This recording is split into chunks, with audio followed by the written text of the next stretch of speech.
Hello friends, नमस्कार, good evening. आप सभी का बहुत बहुत स्वागत है आपके अपने चैनल जीएस ज्ञान 247 पर। तो आप सभी के लिए क्लास रेडी है और आज की इस क्लास में 30 मोस्ट इम्पॉर्टेंट क्वेश्चन कराएंगे। ये सभी प्रश्न आप सभी के एग्ज़ाम के लिए काफ़ी इंपॉर्टेंट हैं, जिनका भी एग्ज़ाम CCC का होने वाला है। तो आप सभी इस क्लास को लास्ट तक ज़रूर देखें।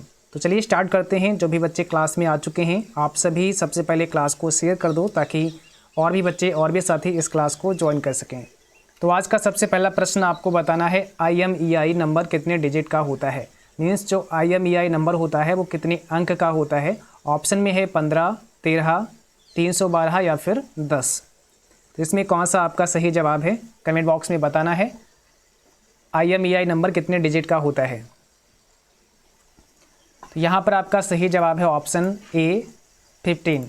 IMEI नंबर 15 डिजिट का होता है। और IMEI का फुल फॉर्म क्या होता है, कई बार आपसे एग्जाम में पूछते हैं IMEI का फुल फॉर्म क्या होता है। तो एक बार आप सभी कमेंट बॉक्स में बताएं IMEI का पूरा नाम क्या होता है।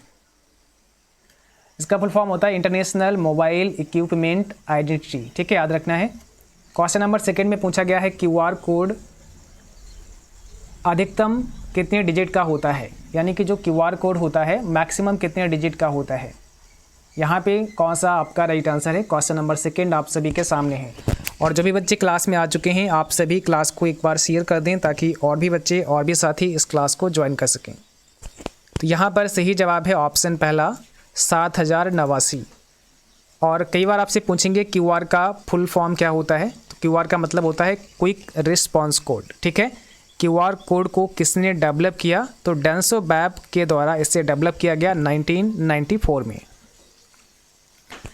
क्वेश्चन नंबर थर्ड में पूछा है कैल्क में पहली सेल पर जाने के लिए निम्न में से कौन सा शॉर्टकट की प्रेस करते हैं।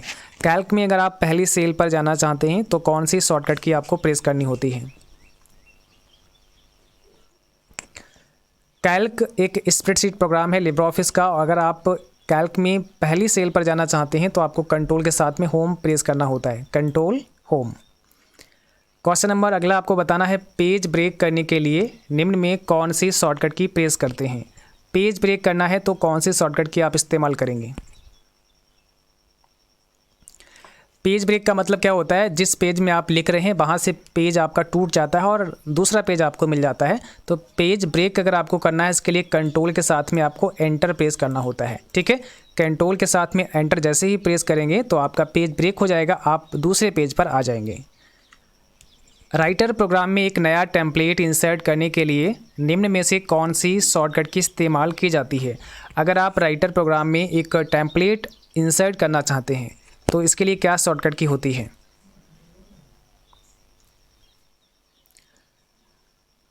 तो यहाँ पर आपका सही जवाब है कंट्रोल शिफ्ट और N।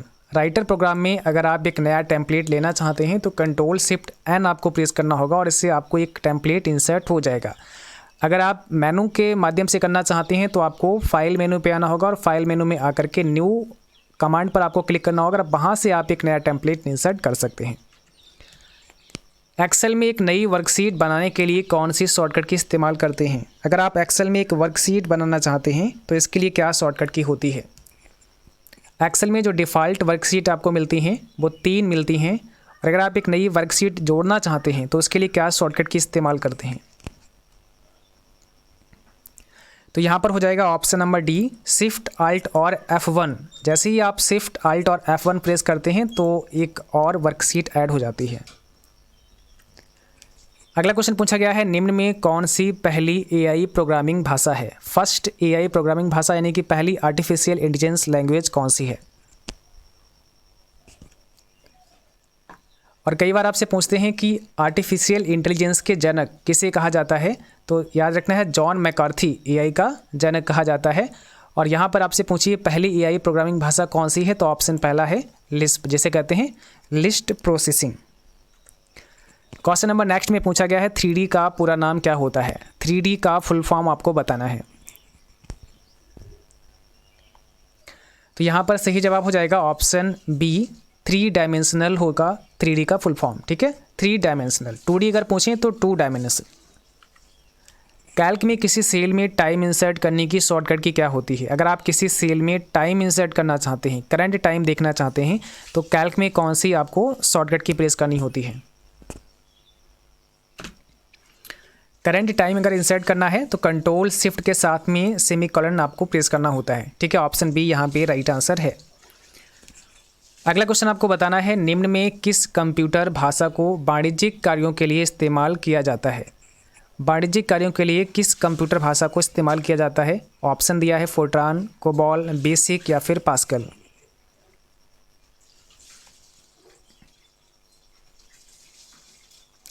तो यहाँ पर आपका सही जवाब है ऑप्शन बी, कोबॉल। इसका मतलब होता है कॉमन बिजनेस ओरिएंटेड लैंग्वेज, ठीक है।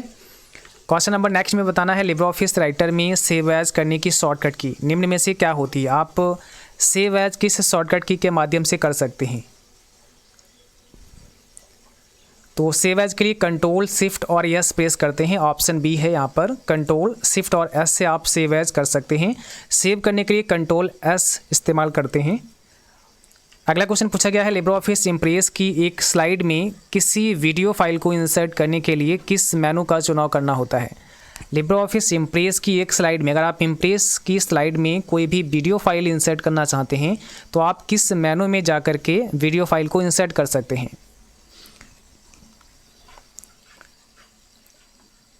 तो यहाँ पर आपका सही जवाब है ऑप्शन नंबर बी, इंसर्ट, ठीक है।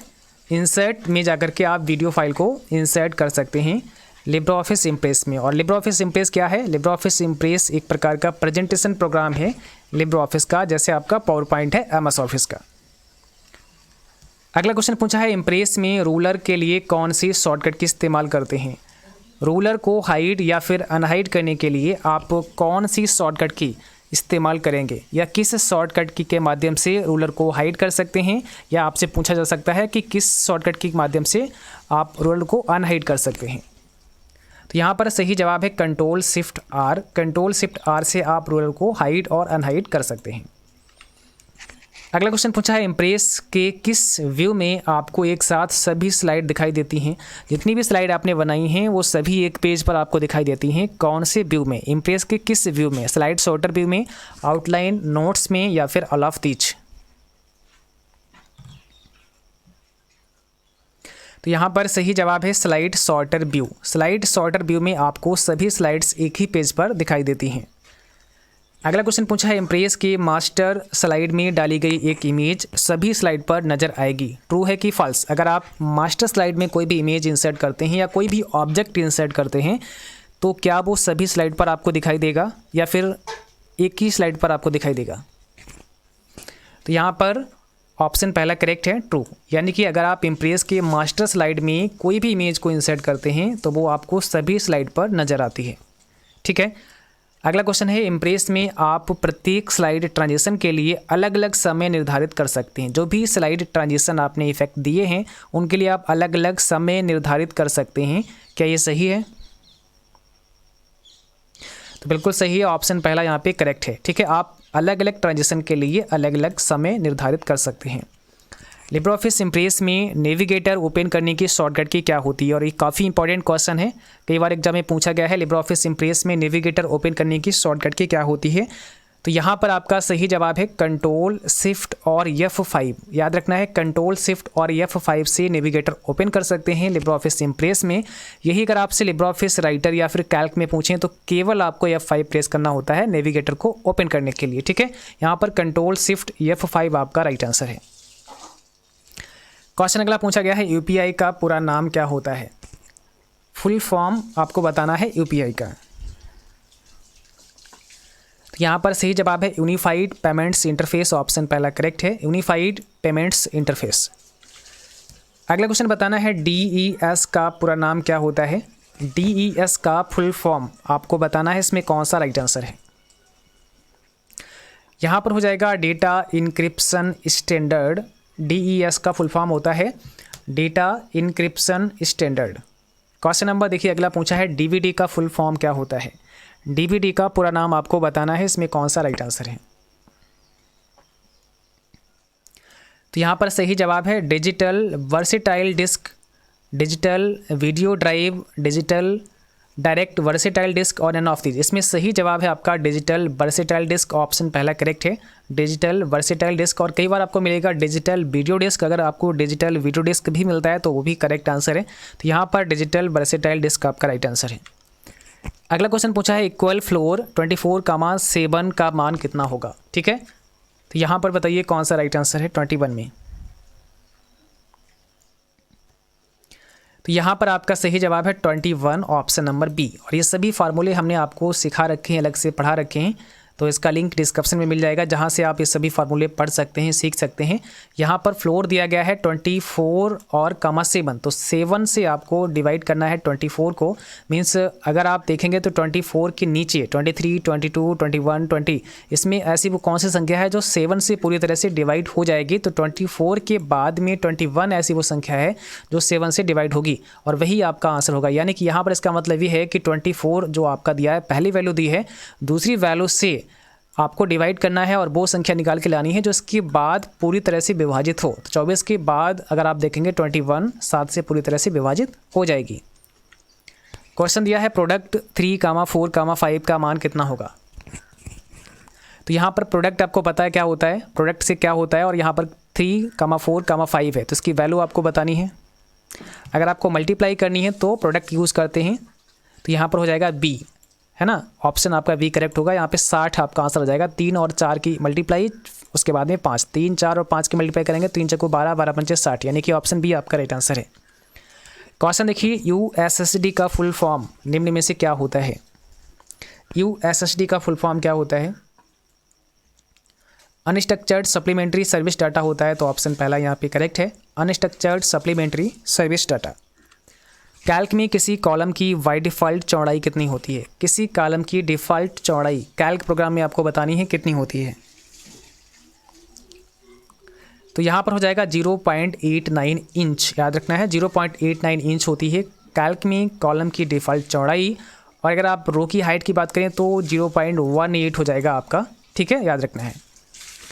इम्प्रेस में बाय डिफ़ॉल्ट फंड साइज़ कितना होता है। इम्प्रेस में बाय डिफ़ॉल्ट फंड का साइज़ कितना होता है। तो राइट आंसर यहाँ पर option D 18, by default 18 size होता है इम्प्रेस में। मैक्सिमम की बात करेंगे तो वही 96 होगा, मिनिमम आपका 6 होगा। निम्न में कौन सी कंप्यूटर में डेटा की सबसे छोटी इकाई है। कौन सी कंप्यूटर में डेटा की सबसे छोटी इकाई है, बिट, बाइट, गीगाबाइट या फिर मेगाबाइट। तो इसमें से राइट आंसर है आपका ऑप्शन ए, बिट। 27 में बताना है निम्न में से किसे सुपर कंप्यूटिंग का जनक कहा जाता है। यानी कि सुपर कंप्यूटिंग या सुपर कंप्यूटर का जनक किसे कहा जाता है।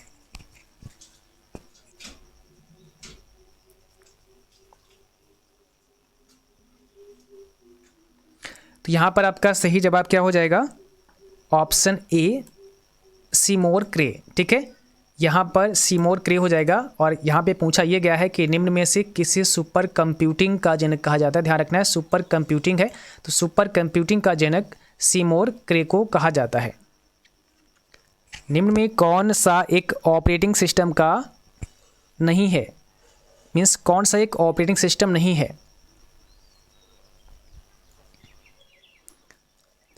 ऑप्शन दिया है पेंटियम, विंडोज़, यूनिक्स या फिर उपरोक्त सभी। 28 में आपका राइट आंसर बताना है, तो इसमें कौन सा ऑपरेटिंग सिस्टम नहीं है।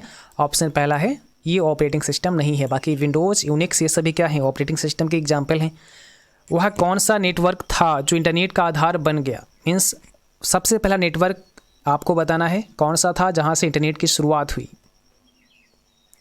तो इसमें सही जवाब है ऑप्शन पहला, आर्पानेट। इसका मतलब होता है advance research project agency network. और अगला क्वेश्चन आपको बताना है कंप्यूटर के किस भाग में मुख्य प्रिंटेड सर्किट बोर्ड लगा होता है। किस भाग में मुख्य प्रिंटेड सर्किट बोर्ड लगा होता है।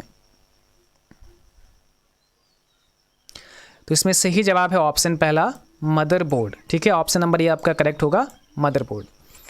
और आज की क्लास बस यहीं तक थी। उम्मीद है कि आप सभी बच्चों को क्लास पसंद आई होगी। क्लास अच्छी लगी हो उसको लाइक करें, शेयर करें, और जो भी साथी चैनल पर नए हैं आप सभी चैनल को सब्सक्राइब करें, साथ में बेल आइकन भी ऑन करें ताकि आप सभी को नोटिफिकेशन भी मिलते रहें। ठीक है, तो आज के लिए इतना ही। Thanks for watching, thank you.